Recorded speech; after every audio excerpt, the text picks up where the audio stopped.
The Malta Independent żvelat li l-iżviluppaturi ta' Town Square ta' Sliema, Gazan Group, qalu li huma lesti li jieħdu konsiderazzjoni l-proposta tal-kap tal-Partit Nazzjonalista biex jinaqqas l-ammont ta' sulari fit-torri proposta Sliema. Waqt it-tnedija tad-dokument ambjent li fih 171 proposta, is-sibt il-kap tal-Partit Nazzjonalista Simon Busuttil appella lill-iżviluppaturi biex jikkunsidraw li jnaqsu l-ammont ta' sulari. Jiena nagħmel appell hawnhekk pubbliku lill-investituri infushom.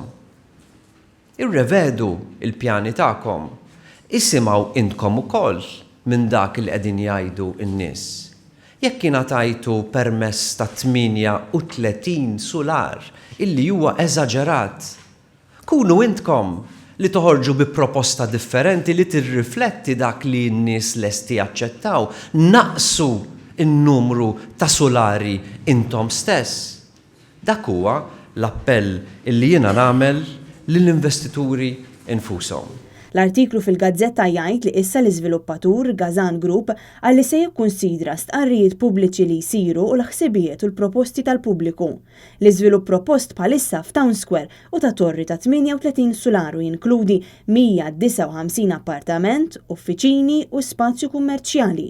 Żvilupp li wassal għal rabja kbira mir-residenti ta' Sliema, mill-laqdiet ambjentali u anke mill-Oppożizzjoni Nazzjonalista. Dwar dan il-proġett l-Awtorità l-Ippjanar ftit tal-jimilu ddikjarat l-laqdiet ambjentali fl-imkien mal-Kunsill Lokali ta' Sliema għandhom dritt jappellaw għal proġett.